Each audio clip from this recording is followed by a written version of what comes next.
যিনি দায়ী হবেন তাকে আল্লাহর দিকে মানুষকে ডাকতে হবে, সেই সাথে সাথে নিজের মধ্যেও সেই আমলটি থাকতে হবে।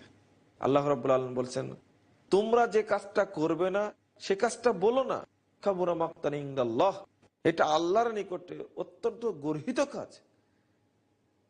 এই জন্য আল্লাহ অত্যন্ত রাগান্বিত হন। তাহলে ইসলাম যেটা বলছে যে নিজেকে আল্লাহর পক্ষ থেকে আসা বিধান অনুযায়ী দাওয়াত দিতে হবে দলিল সহকারে, এবং ওই দাওয়াতটি যেন আমার মধ্যে থাকে।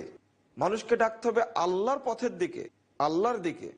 সেটা একটা পথ, সেই পথের দিকেই ডাকতে হবে। সেই পথটা হলো আল্লাহর পথ, অন্য কারো পথ নাই। আমি বলছি দাই এল আল্লাহ, আল্লাহর দিকে ডাকছি, কিন্তু সেই পথটা কোন পথ?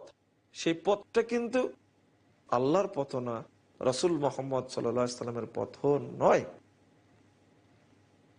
এই জন্যই সহিহ বুখারী 2য় খণ্ডের 1049 পৃষ্ঠায় হাদিসটি বর্ণিত হয়েছে। আল্লাহ রাসূল বলছেন, দুআতুন আলা আবওয়াবে জাহান্নাম, জাহান্নামের দরজায় দাঁড়িয়ে থেকে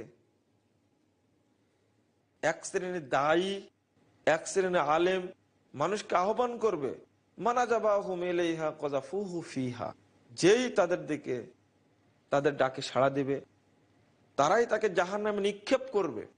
স্পষ্ট এখানে বুখারী এবং মুসলিমের হাদিস দ্বারা প্রমাণিত হলো, দায়ী অনেক থাকবে, কিন্তু তারা কোন দিকে ডাকবে? তারা তো জাহান্নামের পথের দিকে ডাকবে। আমাকে ডাকতে হবে, আমি দায়ী। আমার সফলতা আসবে কিভাবে? সেটা হলো আমি যেন আল্লাহর বিধান অনুযায়ী ডাকি। কোন দিকে? আল্লাহর পথের দিকে। আমি দায়ী ইলাল্লাহ হব, আর আল্লাহর পথের দিকে ডাকবো না, এটা তো কখনো হতে পারে না, প্রশ্ন আসে না। আমি সেটা আহ্বান করতে পারি না।